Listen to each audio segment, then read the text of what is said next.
साल 1988। अमृतसर स्वर्ण मंदिर, सिखों का सबसे पवित्र धार्मिक स्थल। लेकिन उस वक्त यह जगह किसी पवित्र स्थल की नहीं बल्कि आतंक की चौकी बन चुकी थी। खालिस्तानी आतंकवादी जरनैल सिंह भिंडरावाले के अनुयायी अंदर बैठे थे। सैकड़ों हथियार, हजारों राउंड गोलियां, आरपीजी लॉन्चर्स और बाहर खड़ी थी इंडियन पैरामिलिट्री। दोनों तरफ टेंशन बारूद की तरह भरी हुई थी। एक गलत कदम और पूरे पंजाब में आग लग सकती थी।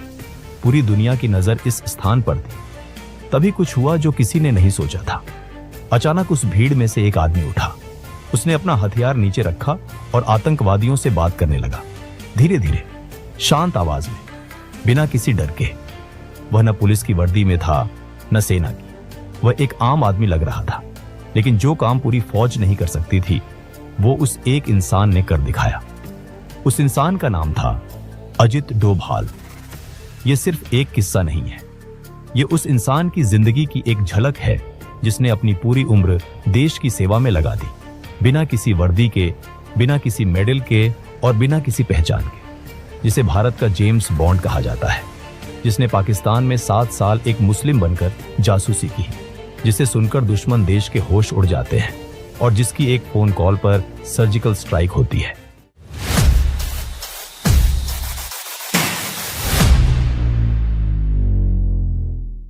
जनवरी 1945, आजादी से 2 साल पहले का भारत।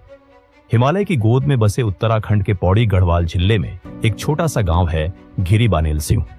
पहाड़ी रास्ते, ठंडी हवाएं और संघर्ष से भरी जिंदगी। गढ़वाली ब्राह्मण मध्यम वर्गीय परिवार में एक बच्चे ने जन्म लिया। नाम रखा गया अजित कुमार डोभाल। उनके पिता मेजर जी एन डोभाल भारतीय सेना में अधिकारी थे। अजीत की शुरुआती शिक्षा राजस्थान के अजमेर मिलिट्री स्कूल में हुई, देश के 5 सर्वश्रेष्ठ राष्ट्रीय मिलिट्री स्कूलों में से एक। बचपन से अनुशासन और देशभक्ति खून में थी। स्कूल के बाद उन्होंने आगरा यूनिवर्सिटी से इकोनॉमिक्स में MA किया और वो भी गोल्ड मेडल के साथ। लेकिन उनका लक्ष्य स्पष्ट था, वर्दी पहनकर देश की सेवा करना। 1968 में मात्र 22 साल की उम्र में उन्होंने अपने पहले ही प्रयास में UPSC क्रैक किया और उन्हें मिला भारतीय पुलिस सेवा, केरल कैडर। लेकिन किस्मत उन्हें पुलिस की वर्दी से निकालकर जासूसी की अदृश्य दुनिया में ले जाने वाली थी। 1971 में केरल के थलास्सेरी में भयानक सांप्रदायिक दंगे भड़क उठे। हालात इतने खराब थे कि सरकार फेल हो रही थी। तब एंट्री हुई युवा ASP अजीत डोभाल की। अजीत डोभाल ने लाठी या गोली का इस्तेमाल नहीं किया। उन्होंने एक ऐसी रणनीति अपनाई जिसने सबको हैरान कर दिया। उन्होंने दंगा करने वालों के साइकोलॉजी को समझा, लूटा हुआ सामान बरामद करवाया और सिर्फ 7 दिनों के भीतर दंगों को शांत कर दिया। उनकी इस सूझबूझ की चर्चा दिल्ली तक पहुंची। नतीजा, 1972 में उन्हें देश की सबसे बड़ी खुफिया एजेंसी इंटेलिजेंस ब्यूरो IB के ऑपरेशंस विंग में शामिल कर लिया गया। अब डोभाल पुलिस अधिकारी नहीं, एक अंडरकवर एजेंट बन चुके थे। 1970 का दशक, भारत पाकिस्तान के बीच तनाव चरम पर था। 1971 की जंग हो चुकी थी। बांग्लादेश बन चुका था। पाकिस्तान बदले की आग में जल रहा था और उसने एक काम शुरू किया, भारत के खिलाफ एक गहरा लंबा षड्यंत्र। इस षड्यंत्र को समझने के लिए भारत को एक ऐसे इंसान की जरूरत थी जो पाकिस्तान में घुस सके। कोई वर्दी नहीं, कोई पहचान नहीं।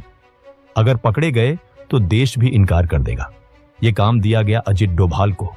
एक ऐसे मिशन पर भेजा गया जो आज भी पूरी तरह सार्वजनिक नहीं है, पाकिस्तान में एक मुसलमान बनकर रहना। लेकिन एक समस्या थी, उनके कानों में छेद थे। इसलिए अजीत डोभाल ने प्लास्टिक सर्जरी करवाई ताकि उनके कानों के निशान मिट जाएं। उन्होंने अपनी पूरी पहचान बदल ली, नाम बदला, धर्म बदला, भाषा बदली, यहां तक कि चाल ढाल, खाने पीने की आदतें सब बदल डाली।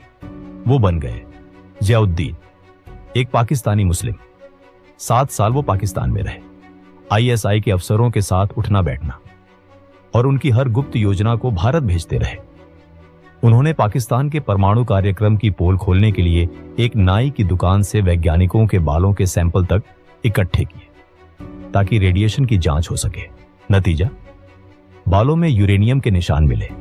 इससे यह साबित हुआ कि पाकिस्तान परमाणु बम बनाने की दिशा में काम कर रहा है।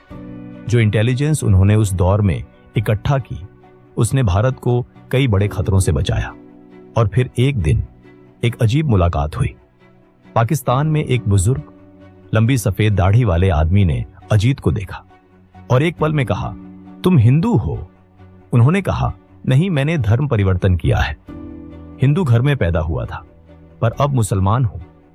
उस बुजुर्ग ने मुस्कुराते हुए कहा, मैं भी हिंदू हूं, यहां छिपकर रहता हूं। बंटवारे में मेरे परिवार को मार डाला गया। उसने अपनी कमर से एक छोटी सी मूर्ति निकाली, भगवान शिव की। यह क्षण अजीत डोभाल की जिंदगी का सबसे भावुक पल था। 1980 का दशक। मिजोरम जल रहा था। मिजोरम में अलगाववादी विद्रोह चरम पर था। लालडेंगा के नेतृत्व में मिजो नेशनल फ्रंट भारत से अलग होने की मांग कर रहा था। भारतीय सेना के लिए उन घने जंगलों में उग्रवादियों को पकड़ना नामुमकिन सा था। डोभाल को वहां भेजा गया। वह खुद उग्रवादियों के कैंप में जा पहुंचे। उन्होंने लालडेंगा के साथ सबसे भरोसेमंद कमांडरों में से 6 को अपने पाले में कर लिया। जब लालडेंगा को पता चला कि उसके अपने ही लोग भारत सरकार के साथ हाथ मिला चुके हैं, तो उसके पास सरेंडर के अलावा कोई रास्ता नहीं बचा। बिना एक गोली चलाए डोभाल ने मिजोरम में शांति स्थापित कर दी। लेकिन सबसे बड़ा धमाका अभी बाकी था। साल 1988।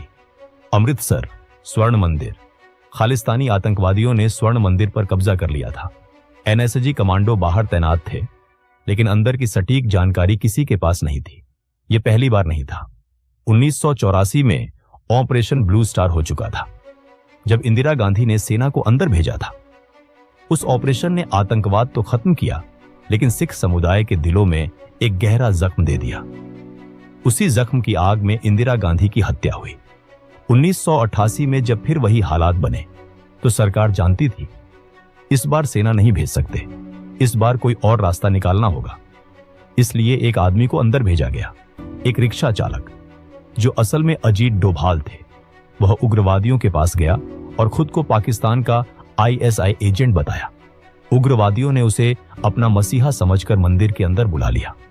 उन्होंने 10 दिनों तक मंदिर के अंदर रहकर हर जरूरी जानकारी बाहर भेजी। अंदर कितने आतंकवादी हैं, उनके पास कितने हथियार हैं, वो किस किस जगह तैनात हैं, और साथ साथ अंदर से अजीत डोभाल धीरे धीरे आतंकवादियों का मनोबल तोड़ रहे थे। उन्हें समझा रहे थे कि यह लड़ाई जीतना नामुमकिन है। एक के बाद एक आतंकवादियों ने आत्मसमर्पण करना शुरू किया। नतीजा, जो काम 1984 में हजारों सैनिकों ने नहीं कर पाए, वो काम 1988 में एक इंसान ने कर दिखाया। ऑपरेशन ब्लैक थंडर सफल रहा।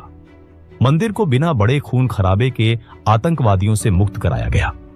इस असाधारण साहस के लिए अजीत डोभाल को कीर्ति चक्र से सम्मानित किया गया, भारत का दूसरा सर्वोच्च शांतिकालीन वीरता पुरस्कार, और वो इसे पाने वाले पहले IPS अधिकारी बने। इससे पहले यह सम्मान सिर्फ सेना के जवानों को मिला करता था। दिसंबर 1999 इंडियन एयरलाइंस की फ्लाइट IC 814 178 यात्री काठमांडू से दिल्ली की ओर उड़ान भर चुकी थी। लेकिन आसमान के बीचों बीच अचानक सब कुछ बदल गया। फ्लाइट हाईजैक हो चुकी थी। पाकिस्तान समर्थित आतंकवादियों ने इस विमान को अगवा कर लिया और फिर शुरू हुआ एक खौफनाक सफर। अमृतसर, लाहौर, दुबई और आखिरकार कंधार, अफगानिस्तान। उस वक्त कंधार में तालिबान के कब्जे में था, दुनिया के सबसे खतरनाक इलाकों में से एक। भारत सरकार के सामने एक ही मकसद था, 178 जिंदगियों को हर हाल में बचाना, और इसके लिए भेजा गया उनका सबसे भरोसेमंद आदमी अजीत डोभाल। 8 दिन लगातार बातचीत, तालिबान के साथ, आतंकवादियों के साथ, हर पल जिंदगी और मौत के बीच की लड़ाई। आखिरकार सभी यात्री सुरक्षित वापस आ गए, लेकिन यह मिशन पूरी तरह जीत नहीं था, क्योंकि इसके बदले 3 खतरनाक आतंकवादियों को रिहा करना पड़ा। एक कड़वा लेकिन जरूरी फैसला।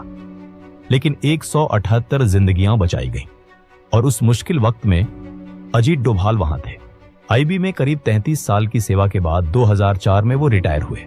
रिटायरमेंट के बाद उन्होंने विवेकानंद इंटरनेशनल फाउंडेशन की स्थापना की, एक थिंक टैंक जो राष्ट्रीय सुरक्षा नीतियों पर काम करता था। और फिर 2014 में आया वो मोड़ जिसने पूरे देश की सुरक्षा नीति को बदल दिया। मई 2014 नरेंद्र मोदी प्रधानमंत्री बने और उन्होंने अपना पहला बड़ा फैसला लिया। अजित डोभाल को नेशनल सिक्योरिटी एडवाइजर यानी NSA नियुक्त किया। 2014 में एक बार अजित डोभाल ने एक भाषण दिया जो वायरल हो गया। उन्होंने कहा था, पाकिस्तान की सबसे बड़ी कमजोरी वो खुद है। अगर वो हमारे खिलाफ प्रॉक्सी वॉर लड़ेगा तो हम उसी भाषा में जवाब दे सकते हैं। बलोचिस्तान, उनके अपने घर में आग लग सकती है। और यह सिर्फ बातें नहीं थी, सर्जिकल स्ट्राइक और बालाकोट ने साबित कर दिया, जब तक भारत है, जब तक इस देश की सरहदें हैं, अजित डोभाल जैसे इंसानों की जरूरत रहेगी। दोस्तों, अगर यह वीडियो आपको पसंद आया हो तो लाइक जरूर करें। ऐसे ही अनकहे किस्सों को हम आपके सामने लाते रहेंगे। तब तक के लिए जय हिंद, जय भारत।